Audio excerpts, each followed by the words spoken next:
सहना भवतु सहनो भुनक्तु सह वीर्यं करवावहै तेजस्विनावधीतमस्तु मा विद्विषावहै। ओम शांति शांति शांति। अखंडमंडलाकारं व्याप्तं येन चराचरं तत्पदं दर्शितं येन तस्मै श्री गुरवे नमः। अज्ञानतिमिरान्धस्य ज्ञानाञ्जनशलाकया चक्षुरुन्मीलितं येन तस्मै श्रीगुरवे नमः। गुरोर्ब्रह्मा गुरोर्विष्णु गुरोर्देवो महेश्वरः गुरोर्साक्षात् परं ब्रह्म तस्मै श्रीगुरवे नमः। त्वमेव माता च पिता त्वमेव बन्धुश्च सखा त्वमेव विद्या द्रविणं त्वमेव सर्वं मम देवदेवो। हम लोग जो सवेरे पढ़ रहे थे, किसी जीव में कभी कभी खुद मर जाने की इच्छा भी तो दिखाई पड़ती है। फिर से पढ़ लो 28वां श्लोक 29वां छूटा था शायद। रोग क्रोधाभिभूतानां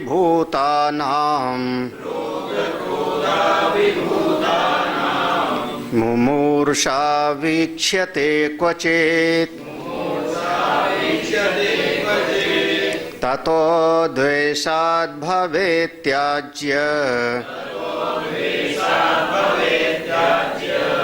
आत्मेति यदि तन्नहि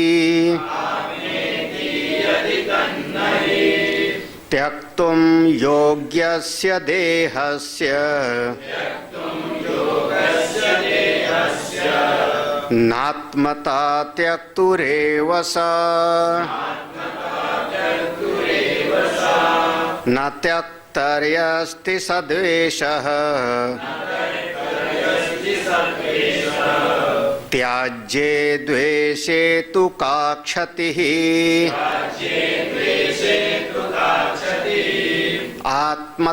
आत्मार्थत्वेन सर्वस्य प्रीतेश्चात्मा ह्यति प्रिया सिद्धो यथा पुत्रमित्रात् पुत्रा प्रियतरस्तथा।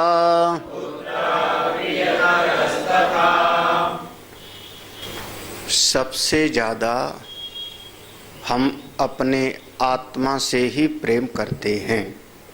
यह मूल यहाँ का सिद्धांत वाक्य है। आत्मनस्तु कामाय सर्वम प्रियम भवत।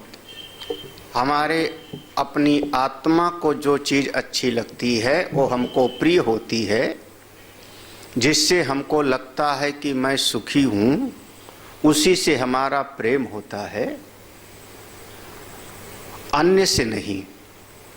अन्य जो है वो केवल साधन बनता है, केवल साधन बनता है। लेकिन जीव सबसे ज़्यादा अपने स्वयं को ही चाहता है। तो जो प्रश्न किया था, प्रश्न ये किया था कि कभी कभी तो आदमी खुद ही मरना चाहता है। बड़ा भयंकर रोग हो गया तो आदमी कहता है अब जीने का कोई फायदा नहीं है। कभी क्रोध हुआ, गुस्से में, तो भी आदमी कहता है मरी जाऊं मैं तो ही अच्छा। किसी भावावेश में रोग क्रोध अभिभूता नाम। तो मरने की इच्छा तो आदमी में दिखाई पड़ती है, ऐसा हम लोग देखते हैं। तो कई बार ऐसा भी होता है कि आदमी इतना द्वेष से, ततो द्वेषात् भवेत्याज, इतना द्वेष से अभिभूत हो जाता है इसी शरीर से कि फांसी पे लटका लेता है, जहर खा लेता है, आग तेल छिड़क के आग लगा लेता है, जबकि जानता है कि उसमें तड़प तड़प के हम मरेंगे। हाँ, लेकिन फिर भी ऐसा आदमी करता है, दिखाई पड़ता है। तो क्यों? तो कहते हैं, देखो, त्यक्तुम, ये जो श्लोक छूटा था उस पर देखना, त्यक्तुम योगस्य देहस्य। तो कह रहे हैं त्यक्तुम योग्यस्य न देहस्य न आत्मता त्यक्तुरेवसा। तो कह रहे हैं त्यक्तुम, उस समय जो त्याग करने की इच्छा हो रही कि मैं मर जाऊं, त्यक्तुम योग्यस, वो त्यागने के योग्य शरीर ही है। त्यक्तुम योग्यस्य देहस्य, देह को ही त्यागना चाह रहा है, खुद मरना नहीं चाह रहा है। ना आत्मता, खुद थोड़े मरना चाह रहा है, शरीर को मारना चाह रहा है, क्योंकि शरीर अब रोग को सह नहीं पा रहा, समाज के दुख को सह नहीं पा रहा, तो वह कहता है शरीर मर जावे, खुद नहीं मरना चाह रहा है। त्यक्तुम योग्यस्य देह, त्यागने के योग्य क्या हो रहा है? शरीर। ना आत्मता त्यक्तु, आत्मा को त्यागना नहीं चाह रहा। इसीलिए तो कहता है कि कुछ ऐसा कर लो जिससे मरने के बाद हमारी गति तो थोड़ी बहुत अच्छी हो जावे, चलो गौदान करके मरे। हाँ, वो पहले के समय में मरने का भी विधान था ना, एक काशी में और एक प्रयाग में, ये दो जगह पर जो है मरने का, मृत्यु का विधान था, शास्त्रीय विधान। काशी में एक बहुत गहरा कुआं था, बाद में अंग्रेजों ने उसको बराबर कर दिया। तो अगर किसी को अपना मरने की इच्छा है तो चला जावे, घर पे ना मरे, जहर वहर खा के आग उग लगा के ना मरे, नहीं तो नरक में जावेगा, भूत प्रेत बनेगा। अगर मरना ही है तो लिखा ना कि काशी में मरने वाले को मुक्ति मिलती है, तो मरना ही है तो चला जावे काशी, और वहाँ पर थोड़ा दिन तिथि मुहूर्त ठीक ठाक देखे, पूर्णमासी वगैरह होवे, एकादशी होवे, शिवरात्रि होवे, तो उस तरीके से दिन का हिसाब कर लेवे, मुहूर्त निकाल लेवे, और फिर उसके बाद उस दिन मुहूर्त में सबसे पहले तो अपना जो संपत्ति है वो सब वहाँ दान कर देवे। बड़ा कठिन है दान करना कहीं मरने से बच गए तो सबसे पहले तो अपना दान उन कर देवे, फिर उसके बाद गंगा जी जावे, गंगा जी में स्नान करे, और स्नान करके भगवान काशी विश्वनाथ जी का दर्शन करे, जल उल चढ़ावे, और उसके बाद आके वो कुएं में फड़फड़ा के गिर जावे।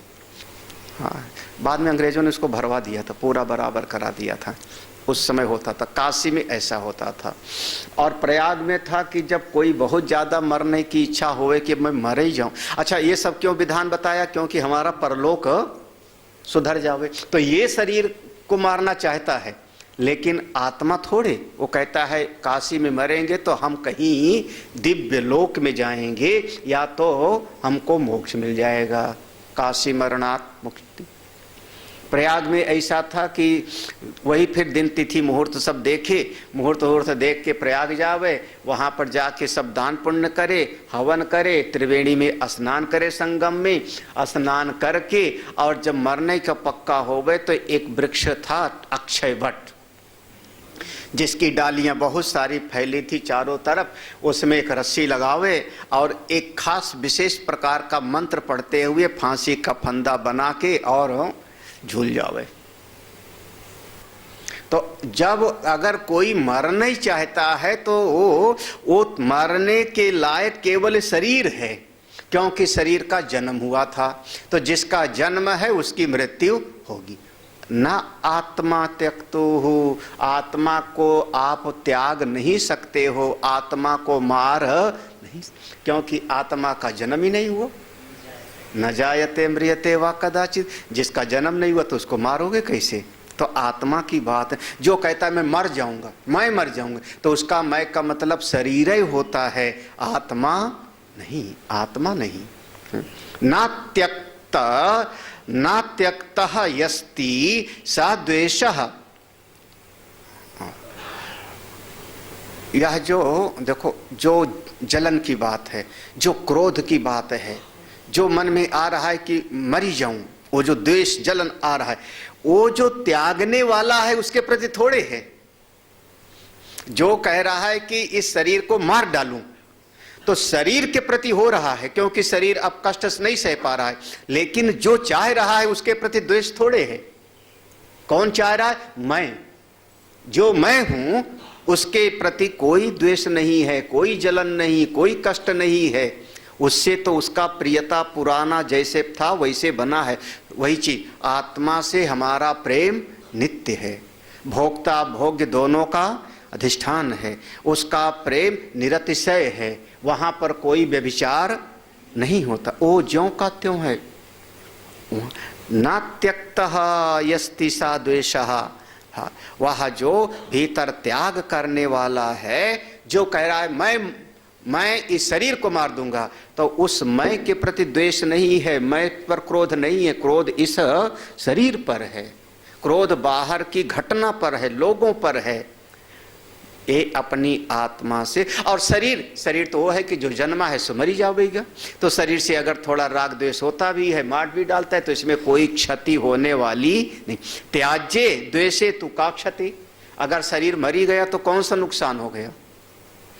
हजारों हजार तो रोज मरते, रोज हजारों हजार मरते हैं। एक शहर में बीमारी से मरते हैं।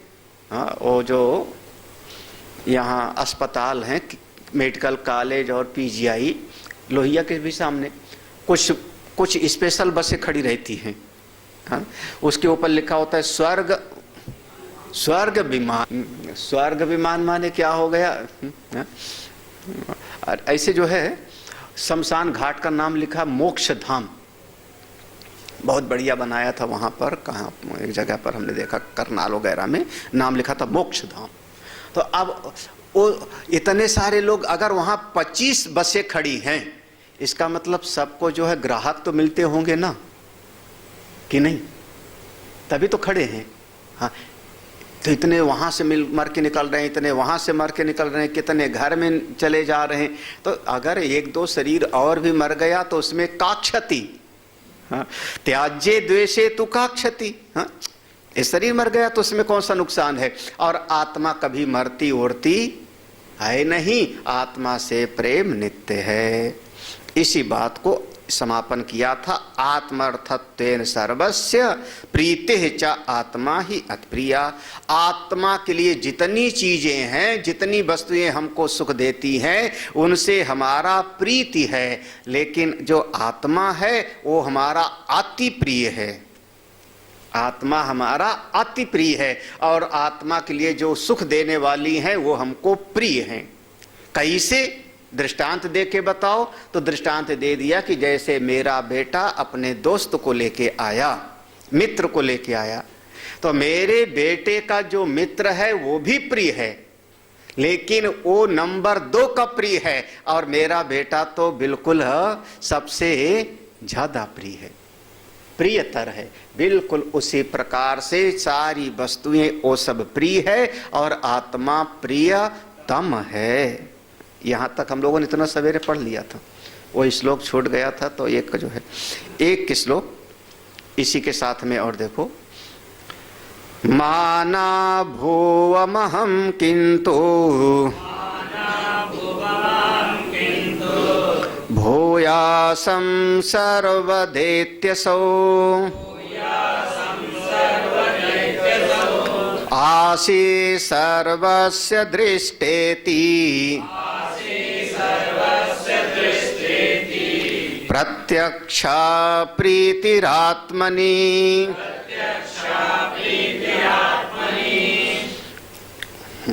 मा ना भुवम अहम। माना मैं कभी ना रहूं, मैं कभी ना रहूं, ऐसी भावना कभी किसी की भी नहीं होती। मतलब हम सब हमेशा क्या चाहते हैं? मैं हमेशा रहूं, मैं हमेशा रहूं, मैं ना रहूं, माना भूहम, मैं कभी ना होऊं, ऐसी इच्छा कभी भी किसी की नहीं होती। अहम मा भुवम ना, किंतु मैं ना भुवम, ना होऊं कभी, ऐसी इच्छा कभी नहीं होती। फिर क्या होता है? किंतु भूयासम सर्वदा इति असौ, सर्वदा इति असौ, भाव यही है कि भूयासम, हमेशा हमेशा हमेशा, सर्वदा मैं हमेशा रहूं, मैं हमेशा रहूं, मैं कभी मरूं ना। चित्त में ये भावना तो होती है ना। इसको हम कहते हैं परमात्मा का जो सत स्वरूप है ना, उस सत स्वरूप का अर्थ है नित्य।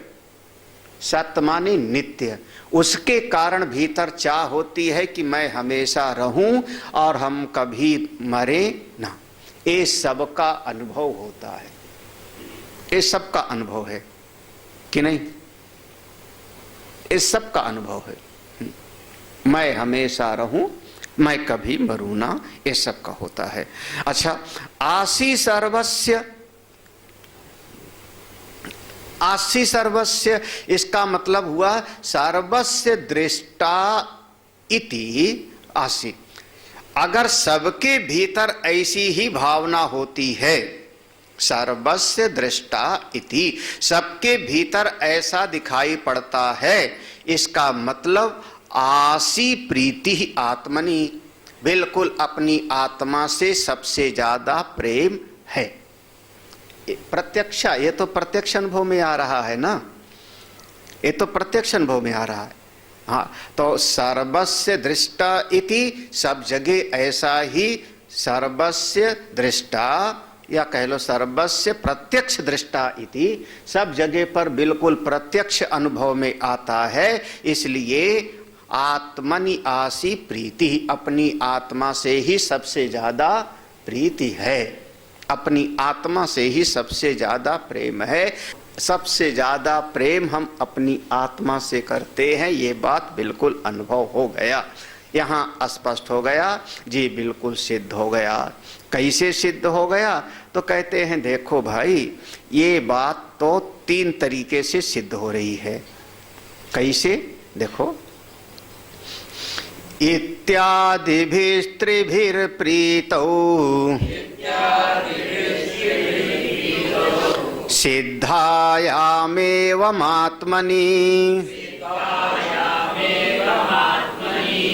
पौत्र भार्यादिशेषत्वम्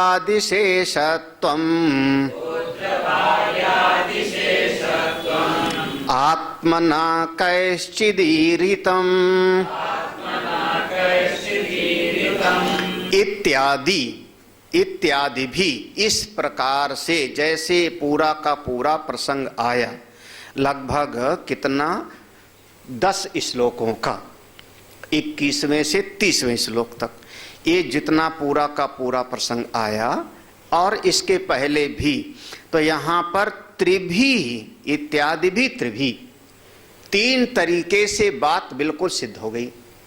त्रिभी माने 3 तरीके से, कौन? श्रुति, युक्ति और अनुभूति, ये 3 तरीके से। श्रुति से कैसे हुआ? तो यहाँ बताया 5वें श्लोक से 20वें श्लोक तक देखोगे तो श्रुति है। कौन सा था वो? नावा अरे सर्वस्य कामाय सर्वम प्रियम भवति, वह मंत्र था ना, उसमें 10 गिनाया था ना, 10 11 का। हाँ, तो वो श्रुति सिद्ध हो गया, श्रुति से सिद्ध हो गया। और 21वें से जो 30वें तक था, वह हो गया युक्ति, युक्ति से हो गया। यहाँ पर युक्ति से सिद्ध किया था कि सबसे ज्यादा हमको अपनी आत्मा से ही प्रेम है। आत्मा से प्रेम का लक्षण क्या? वही 4-5 लक्षण। मैं नित्य आत्मा से प्रेम है, भोक्ता भोग्य दोनों का अधिष्ठान है, इस तरीके से सिद्ध कर दिया। और ये यहाँ पर तो बिल्कुल अनुभव की बात तो आई गई। सर्वस्य दृष्टा इति प्रत्यक्षा, 31वें श्लोक में कह दिया था ना, सर्वस्य दृष्टा प्रत्यक्ष, सबको प्रत्यक्ष अनुभव में आता है कि हम कभी मरे ना, हम हमेशा रहे। ये सबको अनुभव में आता है। तो श्रुति हो गई, युक्ति हो गई और अनुभूति। ये हो गया त्रिभी ही इत्यादि भी। ये तीनों तरीके से सिद्ध कर दिया। क्या क्या सिद्ध किया? प्रीतौ सिद्धायाम एव आत्मनि, आत्मनि एव प्रीतौ सिद्धायाम, अपनी आत्मा में ही प्रेम है, इस बात को सिद्ध किया तीनों तरीके से। आत्मनि एव, आत्मनि एव, इस प्रकार से अपनी आत्मा में ही सबसे ज्यादा प्रीति है, इस बात को बिल्कुल सिद्ध कर दिया श्रुति से, युक्ति से और अनुभव से, तीनों से। ठीक है ना, हो गया। नीचे की पंक्ति कहती है, अब नीचे की पंक्ति एक नया शंका उठाया। अब एक प्रश्न है, पूर्व पक्षी है। नीचे की पंक्ति, पुत्र भार्यादि शेषत्वम, लेकिन श्रुतियों में, देखो श्रुतियों में कैश्चिद ईरितम, कहीं कहीं पर, कहीं कहीं पर, कैश्चिद माने कहीं कहीं पर, श्रुतियों में पुत्र को भी आत्मा कहा है, भार्या आदि पत्नी को भी आत्मा कहा है। अरे कहीं कहीं पर तो वित्त को भी आत्मा कह दिया जाएगा। तो ऐसा श्रुतियों में और भी तरीके से कहीं कहीं पर पुत्र को आत्मा, कहीं पत्नी को आत्मा, कहीं पर वित्त को आत्मा, अरे कहीं पद ही को आत्मा कह देते हैं। जगह जगह पर, बहुत जगह पर, वहां पर ऐसा वर्णन आवेगा। तो आदमी कहता है उससे हमारा बहुत प्रेम है। हाँ, किससे? बोले कुर्सी से, पद से। हाँ, अगर कोई समस्या हो जाए पद पर तो आदमी कहता है कि फिर अब तो कोई जीने का फायदा नहीं है? तो वहां अब इस बात का बड़े विस्तार से आगे कई श्लोकों में वर्णन है कि ये विचार जो श्रुति में कहा है कि पुत्र मेरी आत्मा है, पत्नी मेरी आत्मा है, ये कहाँ तक सही है।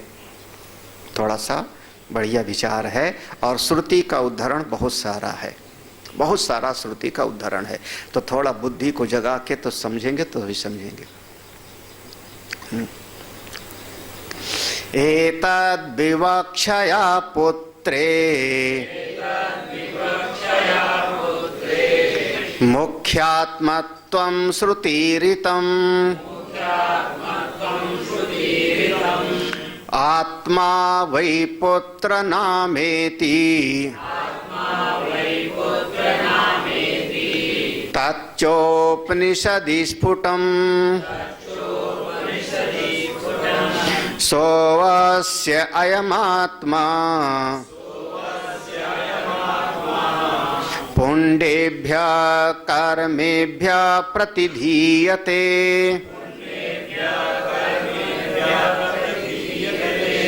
अथासितर आत्मायम् कृतकृत्या प्रमीयते। एतद् विवक्षया, देखो जो लोग भौतिक जगत में, जिनको अभी बहुत ज्यादा ज्ञान नहीं, कभी कभी ऐसा समझो शास्त्र में क्या किया जाता है कि जिसको समझाना है, आगे बढ़ाना है, उसके वर्तमान समय की मन की मान्यता को हम थोड़ी देर के लिए मान लेते हैं, है ना। मान लिया का बराबर 100 सही नहीं है, का बराबर 100 सही नहीं है, लेकिन मान लेने से काम हमारा चल जाता है। ये मान लेने से बहुत काम चल जाता है। तो ऐसे श्रुति कभी इसको कहते अध्यारोप अपवादाभ्याम। कभी जैसे कह दिया शरीर ही ब्रह्म है, शरीर ही ब्रह्म है, तो ये शास्त्र का वाक्य बिल्कुल प्रमाण नहीं है। ये क्या है? अध्यारोप है, आगे बढ़ाने के लिए। फिर कह देंगे मन ब्रह्म है, फिर कहेंगे बुद्धि ब्रह्म है। तो एक एक करके क्रमशः जब कहते हैं तो आगे बढ़ाने के लिए कहते हैं। ऐसे ही श्रुति भगवती बड़े प्यार से साधक को क्रम से आगे बढ़ाती हैं। अब जो आपका सही सही ज्ञान है वो छोटे बच्चे को आप कैसे पढ़ाओगे? जो केजी में पढ़ रहा है, एलकेजी में, वहां पर एलकेजी में कैसे पढ़ाना पड़ेगा? फिर अरे हाँ, संकेत से या किसी आकार से चाहे जैसे एलकेजी में तो कुछ उस तरीके से, प्ले वे में पढ़ाओगे, खेलते खेलते सिखाना पड़ेगा ना, वहां तो उस तरीके से भले ही आपका ज्ञान है, तो वहां पर जो सिखा दिया जाता है कि ऐसे नदी बहती है। अब एक छोटा बच्चा पूछे, बिल्कुल छोटा बच्चा, अभी अभी बोलना सीखा है, साल भर का, 1.5 साल का, और पूछता है कि बरसात कैसी होती है, बरसात हो रही है, ये बरसात क्यों हो रही, बरसात कैसे होती है। अब आप विज्ञान के बहुत बड़े अध्यापक हो, विश्वविद्यालय के प्रोफेसर हो विज्ञान के, हाँ, अब उस बच्चे को बताओ कि एक बहुत बड़ा समुद्र है, उस समुद्र से जब धूप होती है, खूब गर्मी होती है, तो बादल भाप बन के उठता है, तो बादल, ये समझ में आएगा उस बच्चे को? समुद्र, हाँ, वाष्प, फिर मेघ, फिर ऐसे, वो समझ में आएगा? तो हमको सीधे सीधे समझाना पड़ता है कि एक इंद्र देवता है, उसके पास एक हाथी है, उसका नाम है ऐरावत। तो जब इंद्र चाहते हैं तो ऐरावत अपनी सूंड में पानी भर के और फेंक देता है, तो वर्षा होती है। बच्चे ने कहा कहाँ, तो हमने कहा चलो चिड़ियाघर में दिखा देते हैं। चिड़ियाघर में ले गए, हाथी वहां बंधा हुआ था, हाथी के सामने पानी रखा, वो हाथी पानी जो है सूंड में भरा और भर करके ऐसे छू से बोला, फेंका अपने ऊपर, हाँ? वो फेंकता है सूंड में भर करके, हाँ? हाँ? क्योंकि सूंड से पिएगा नहीं, वो नाक है उसकी, हाथी की जो नाक है, नाक से पानी पिएगा नहीं, तो सूंड में भरता है, सूंड में भर के मुंह में डालता है, और कभी कभी सूंड में पानी भर लेता है, फिर ऐसे फेंकता है। तो अब बच्चे ने कहा हाँ बिल्कुल ऐसे इंद्र का हाथी आज पानी फेंक रहा है। हाँ?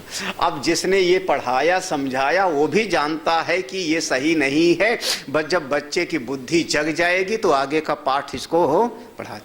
ऐसे कभी कभी हमारे वेद भगवान भी हम बच्चों को बहलाने के तरीके से कभी कभी कुछ कह देते। क्या कहते हैं? देखो, एतद विवक्षया, एतद विवक्षया, एतद विवक्षया माने, एतद विवक्षया माने एतद आत्मा में सबसे ज्यादा प्रेम है।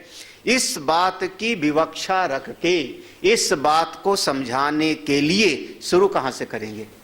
पहुंचाना वहां पर है कि सबसे ज्यादा प्रेम हमारा अपनी आत्मा से होता है। ये मूल प्रतिपाद्य विषय होगा श्रुति का। लेकिन अभी कहां से शुरू करेंगे? तो वो जो गृहस्थ वाला आदमी है उसका सबसे ज्यादा इस समय प्रेम किससे है? अपने बेटे से। हाँ, तो शुरू हम कहां से करेंगे? अरे भैया इस बेटे में ही भगवान को देख लो, ये भी आत्मा है, तो वहां से शुरू किया। तो एतद विवक्षया, इस विवक्षा से श्रुति भगवती ने, श्रुति ईर्तम, श्रुति ने पुत्रे मुख्य आत्मत्वम, पुत्र में मुख्य आत्मा का अध्यारोप किया है। पुत्रे मुख्य आत्मत्वम, पुत्र में मुख्य आत्मा का अध्यारोप किया है। पिता में गौड़ आत्मा और पुत्र में मुख्य आत्मा, है ना? पता नहीं कहाँ तक जो है, अब आप लोग अनुभव करो। पुत्र में मुख्य आत्मा, पिता में गौड़ आत्मा। क्यों? उसका अभी 5-6 श्लोक हैं इसके, यही बात अभी 5-6 श्लोकों में आगे चलेगा। यहाँ इतना समझ लो। अब श्रुति में कहाँ लिखा है? वेद में कहाँ लिखा है? कहते हैं चलो कौशिकी उपनिषद का मंत्र पढ़ो, मिल जाएगा। आत्मा वै पुत्रा नाम, आत्मा वै पुत्रा नाम, ये जो ये तीसरा चरण है ये श्रुति है पूरी। आत्मा वै पुत्रा नाम इति, ये श्रुति है। ऐसा कौशिकी उपनिषद में ये ज्यों का त्यों आया है। तच्चा उपनिषद स्फुटम, इस बात को और भी उपनिषदों में साफ साफ करके बता दिया है कि आत्मा वै पुत्रा नाम, यह जिसको आप पुत्र कहते हो वह हमारी आत्मा ही है। हमारा पुत्र मेरी आत्मा ही है। बेटा चाहे जितना गलती करे, बाप जल्दी मानने के लिए तैयार है, मानने के लिए वो तैयार नहीं है। हाँ बिल्कुल नहीं। क्यों? आत्मा वही पुत्र नाम, एक पुत्र नाम वाला जिसको आप पुत्र कहते हो वो मेरी आत्मा है जी। इसलिए हमारे पुत्र को बुरा भला मत कहना। आप सोचो कि बच्चे को तो हम जोर से डांट देवें और पिताजी उसके सेवा करें, माँ उसकी सेवा करें, तो चाय तक नहीं मिलने वाली फिर। तो ये बिल्कुल, अरे हमारा बेटे से बड़ी ममता होती है। बच्चे को एक टॉफी दे दो, बच्चा खुश, माता पिता भले चाय ना मिले। हाँ, अरे अपने बच्चे की गलती दिखाई, जिस दिन बच्चे की गलती दिखाई पड़ जाए ना, बच्चा सुधर जाएगा। ये जो महात्मा लोग हैं ना, इनको अपने शिष्यों की गलतियां ही दिखाई पड़ती है और टोके टाकी करते रहते हैं। तो फिर जो बच्चे होते हैं, शिष्य लोग, वो कहते हैं सबको तो इतना प्यार से बात करते हैं, हमारे ऊपर ही डंडा लिए बैठे रहते हैं। जब देखो तब हम ही को जो है कुछ ना कुछ टेढ़ा मेढ़ा बोलते रहते हैं। बताओ, हाँ? लेकिन अच्छा नहीं लगता शिष्यों को, तुमको भी नहीं अच्छा लगता बोल दो तो। तो बिल्कुल ऐसा ही है ये पूरा क्यों बोले आत्मा वही पुत्रा नाम, ये वेद में लिखा है, ये वेद का मंत्र है, रट लो। अगर कोई कहे कि बेटे से क्यों प्रेम है, कोई कहे तो सुना देना, आत्मा वही पुत्रा नाम, ये वेद में लिखा है। पुत्र ही हमारी आत्मा है, इसलिए मेरा प्रेम है। दुनिया एक तरफ, अपने बच्चे हमारे, अपना वो मेरा परिवार है जी। चलो अगले, हाँ अच्छा, हाँ ये 33वां श्लोक हो गया ना, 34वां श्लोक को देखना। हाँ फिर से देखो, अब दूसरी श्रुति दे रहे हैं। दूसरी श्रुति है, सो अस्य अयम आत्मा पुण्डेभ्य कर्मभ्य प्रतिधीयते। ये ऊपर की लाइन बिल्कुल मंत्र है, ऊपर की लाइन बिल्कुल ये पूरा का पूरा मंत्र ही है। ऐत्रेय उपनिषद वाला देखो, मंत्र देख लेना, नीचे टीका में है ना। सो अस्य अयम आत्मा पुण्डेभ्य प्रतिधीयते अथ अस्य अयम इतर आत्मा कृतकृत्यो भयो गतः प्रयति। तो ये ऐत्रेय उपनिषद का मंत्र है और उसी उपनिषद का मंत्र देखो यहाँ पे रख दिया। अब देखो ये सब वेद के उपनिषद, वेद के भाग हैं, तो उसमें क्या है, सो अस्य अयम आत्मा, सह सह सह माने यह जो मेरा बेटा है, सह वह, अस्य वह मेरा जो पुत्र है, अयम आत्मा मेरी ही आत्मा से ये जन्म लिया है। तो फिर पुण्यभ्यः कर्मभ्यः, मेरे पुण्य कर्म का, श्रेष्ठ कर्मों का ये प्रतिनिधि है। हाँ, हमारा जितना पुण्य कर्म होगा उसका फल किसको मिलेगा? हाँ, आप लोग कहते नहीं, बाढ़े पुत्र पिता के धर्म में। वाह वाह, पुरानी कहावत है, खेती उपजे अपने कर्म, बाढ़े पुत्र पिता के धर्म में। माता पिता जब पुण्य करते हैं, श्रेष्ठ धर्म करते हैं, तब बच्चे का उन्नति होती रहती है, उन्नति रहती। इतना तो विश्वास करना चाहिए, बिल्कुल दृढ़ विश्वास करो, ये दृढ़ विश्वास। अगर आप अच्छे हो तो आपके माता पिता का श्रेष्ठ कर्म है, उनके परिश्रम है, उनका आशीर्वाद है। हाँ, जब वेद भगवान ने कहा मातृदेवो भव पितृदेवो भव, तो आपकी अगली जो पीढ़ी है, संतान, वो भी आपके श्रेष्ठ कर्म से ही तो आगे बढ़ेगी ना। जब हम आज ऐसे हैं तो हमारे पिता माता के श्रेष्ठ कर्म का मैं फल पा रहा हूं, तो मेरे श्रेष्ठ कर्मों का फल हमारी आगे आने वाली पीढ़ी पाएगी। तो सह अस्य अयम आत्मा, ये जो पुत्र रूप में मेरा आत्मा ही है, ये पुण्यभ्यः कर्मभ्यः, मेरे सारे शुभ कर्मों का यही फल का भोगने वाला है, प्रतिनिधि है। कब कहता है पिता ये? कब? बोले अथ अस्य इतर, जब ये अपना पूरा कर्तव्य पूरा कर लेता है। पूरा कर्तव्य कर लिया यानी समझना कि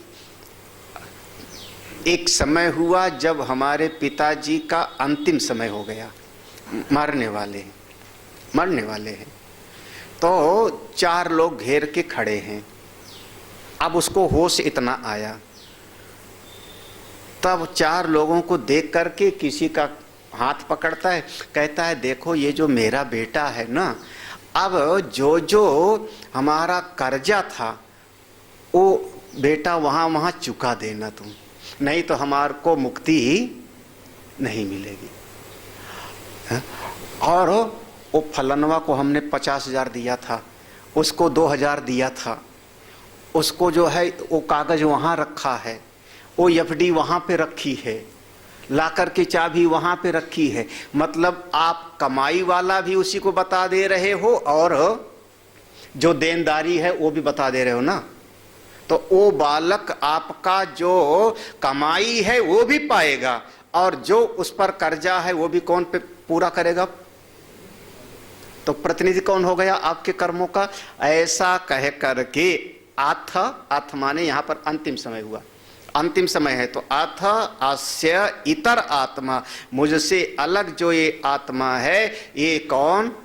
मेरा बेटा यही सारे कर्म को करेगा, ऐसा कह करके। और ये इतर आत्मा स्वयं अपने आप को कृतकृत्य स्वयं समझ लेता है कि बस अब मेरा काम पूरा हो गया, अब तो मैं देखो तो मैं जा रहा हूं भैया, कहा सुना माफ करना, ऐसे बोलते हैं शायद, कहा सुना माफ करना, सब लोग हमको उऋण कर दो। हाँ ऐसे उऋण करते हैं, ऐसे बोलते हैं उऋण कर दो, है ना, कहा सुना माफ करना, हमको उऋण कर दो, अब तो हम यहाँ से चलते, और जो देना लेना होगा ये जो मेरा है ना इसी से तुम कर लेना। तो ये तो चला गया ना वहां से, जब ये वहां से जाने वाला हो गया तो ये हो गया गौड़ आत्मा। अब लेना देना किससे होगा आगे का? सब बेटे से होगा, तो मुख्य आत्मा। कितना बढ़िया तरीके से, कौन सा उपनिषद में? ऐतरेय उपनिषद में पढ़ा था ये शायद, है ना, ध्यान नहीं होगा, पढ़ा था। कौन से वेद का है? ऋग्वेद का। तो जब वो कह के चला गया तो गौड़ात्मा हो गया। पूरा जिंदगी ये हमारे पिताजी ने ऐसे किया, उनके पिताजी ने ऐसे किया, ऐसे पीढ़ी दर पीढ़ी चली रहती है। हम अपने इस शरीर से पूरी जिंदगी मेहनत किए, मेहनत करके कमाए, खेती से, नौकरी से, और खर्चा कहाँ किए? अपने बच्चे को पालने पोसने में। क्यों कर रहे हो इतना काम? बोले अपने परिवार के लिए। तो अपना सारा कमा कमा करके सब अपने बच्चे को पाला पोसा, लिखाया पढ़ाया। बच्चे ने कहा 5 लाख एडमिशन फीस है, चाहे 1 बीघा खेत बेचना पड़े, कर्जा लेना पड़े, ले बेटा। अरे हम हैं, अंगूठा छाप तो हैं, अपने बच्चे तो कलेक्टर बना ही देंगे। हाँ, बड़ा एक सीना गर्व करके कहता है, हम गैर पढ़े लिखे रह गए, उससे क्या हुआ? अपने बच्चे को तो हम पढ़ा लिखा के अफसर। तो क्यों कह रहे हो? क्योंकि अब आप जिंदगी भर हल चलाओ, मेहनत करो और सब दे दो, और बच्चा ऐसी पैंट पहनेगा जिसकी क्रीज खराब ना हो गए, हर महीने बदलेगा, है ना, ऐसी बाइक लेगा, यूं यूं करेगा। आप मरे जा रहे हो कमा कमा के, तो मुख्य आत्मा कौन हुआ? मौज करने वाला कौन हुआ? मुख्य आत्मा वो है और आप हो गए गौड़ा। समझ में आ रहा है कि नहीं? अब आगे बढ़ूं? चलो आगे बढ़ लो, फिर ज्यादा मत समझो, ज्यादा समझोगे तो गड़बड़ हो जाए। सत्यपात्मनि लोकोस्ति ना पुत्रस्य तयेव हि अनुशिष्टं पुत्रमेव लोक्यमाहुर्मनीषिणः। एक बात तो देखो भाई,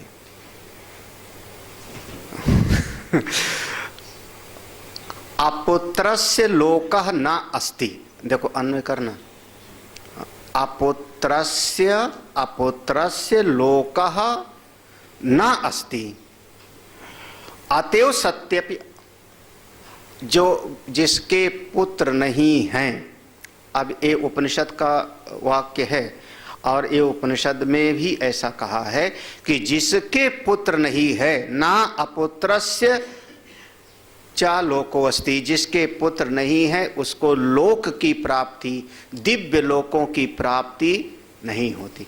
सती अपि, ऐसा होने पर, सती अपि, ऐसा होने पर, ए ना अपुत्रस्य लोका अस्ति, ऐसा वचन मिलने पर, ऐसा शास्त्र का वचन कहा गया है। इसलिए सती माने होने पर भी, अपि आत्मनि, अपने आप का अगर परलोक पर आपका अधिकार होना है तो कहते हैं पुत्र होना चाहिए। इसी से पितृ ऋण हमारा ऋण होता है। अपुत्रस्य लोकः न अस्ति सति अपि आत्मनि एव ही। भले आप हैं तो क्या, आप हैं, बिल्कुल आप जिंदा हैं। सति अपि आत्मनि, आपके होने पर भी, आप हो, ठीक ठाक हो, बहुत विद्वान हो, लेकिन बेटा नहीं है तो परलोक में आपका विजय नहीं। सति अपि आत्मनि, आपके होने पर भी। अभी वेद में लिखा है जी, ये वेद में लिखा है। और एक ही नहीं होने चाहिए, चार चार होने चाहिए। सब पता नहीं जो है कहाँ से आ गया कि एक बेटा एक बेटी। हाँ, अब क्या करो, जो कथा सुनने आते हैं, सत्संग सुनने आते हैं, तुम्हारी कोई घर में सुनता ही नहीं।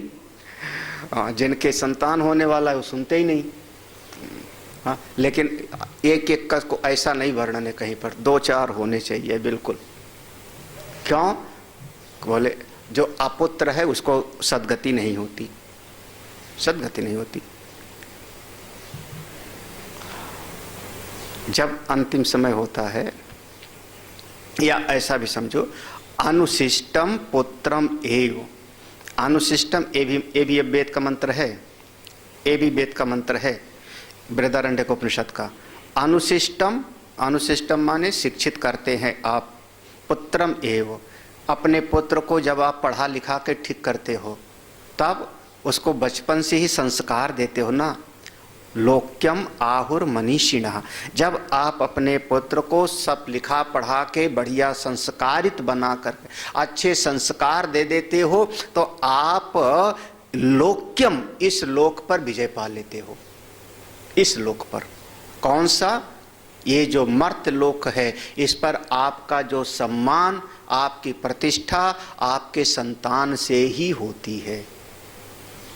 आपके अपने बच्चों से आपका नाम बढ़ेगा, बच्चों से।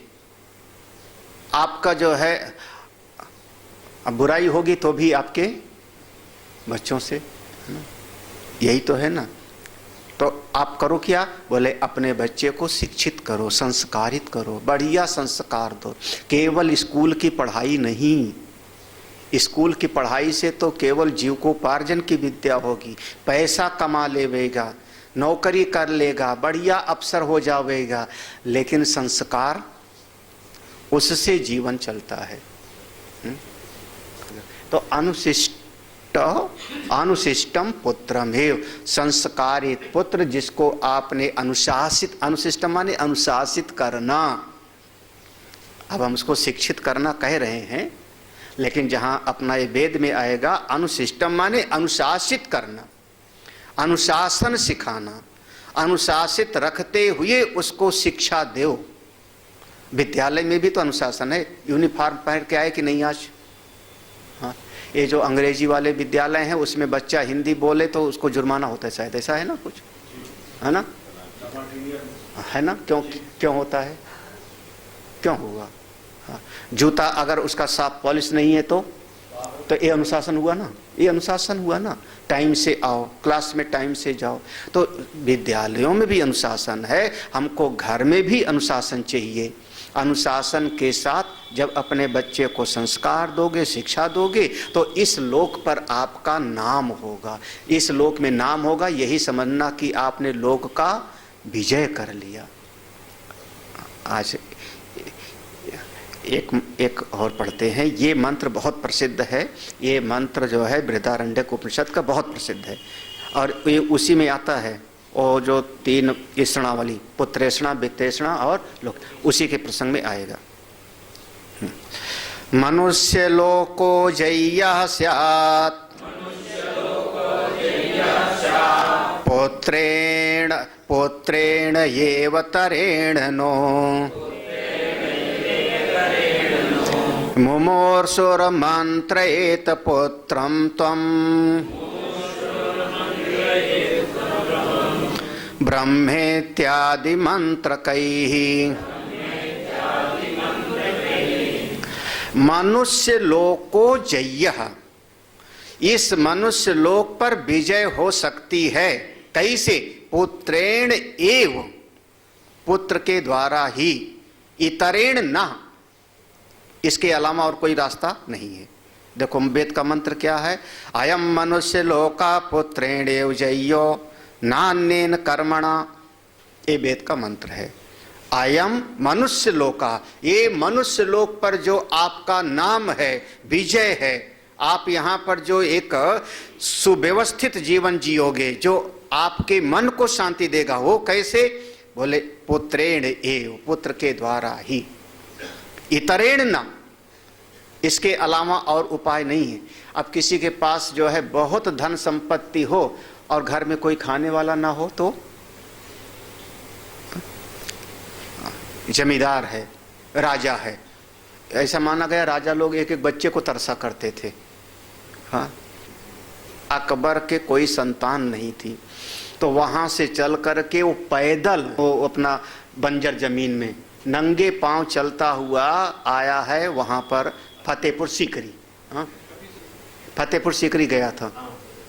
फतेहपुर सीकरी में जो वहां पर कोई मौला रहते थे, उनके पास नंगे पांव जाता है।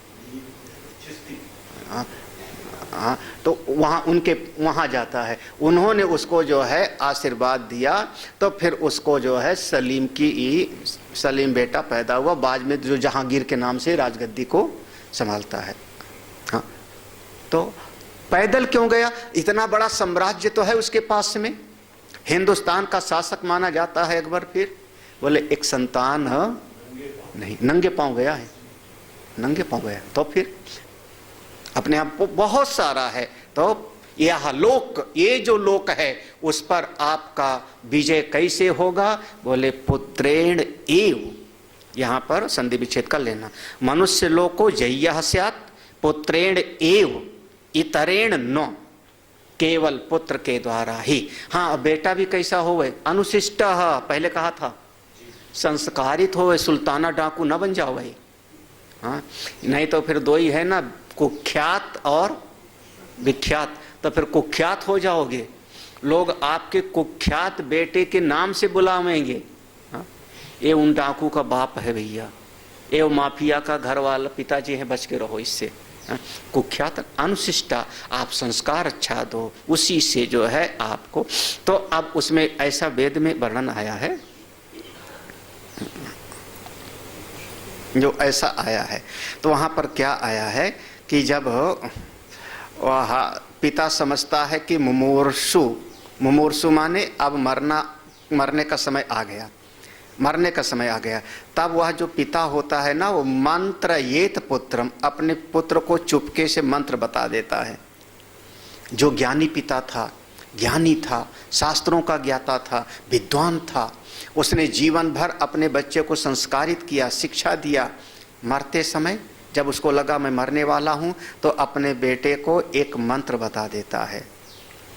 क्या मंत्र बताता है? त्वम ब्रह्मा इत्यादि, तुम ब्रह्म हो। अब उसमें तीन है, तीन चीज कहता है।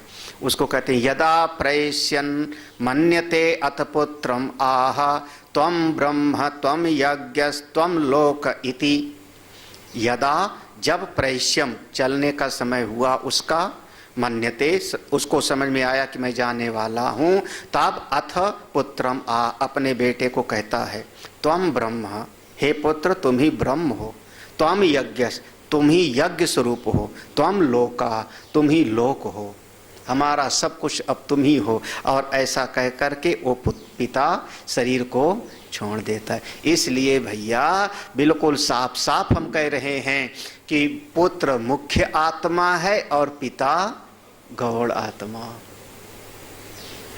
ठीक है, हो गया? हाँ, नहीं समझ में आया? नहीं समझ में आया तो कल फिर पढ़ेंगे सवेरे। आगे। हाँ, तुम लोगों ने पूछा नहीं कुछ कि फिर महात्मा लोगों को तो कोई लोक मिलता नहीं होगा, हैं? क्योंकि पुत्रेण एव जय्या अयम लोकः, तो महात्मा लोगों का हैं? अच्छा, चलिए ठीक है, मतलब आप लोग सब पहले सुने हुए हो। दो प्रकार की वंश परंपरा मानी जाती है।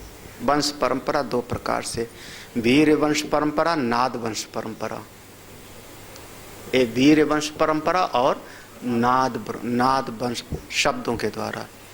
तो एक तो माता पिता से वंश परंपरा चलती है, दूसरे जब कभी आचार्य अपने शिष्यों को मंत्र देते हैं, ज्ञान देते हैं, वही अनुशिष्टस, तो वो उनके वंश परंपरा मानी जाती है। कितने सारे तरीके जो है समझाया। ओम पूर्णमदः पूर्णमिदं पूर्णात् पूर्णमुदच्यते पूर्णस्य पूर्णमादाय पूर्णमेवावशिष्यते। ओम शांति शांति शांति। हरि ओम। श्री गुरुभ्यो नमः। हरि ओम।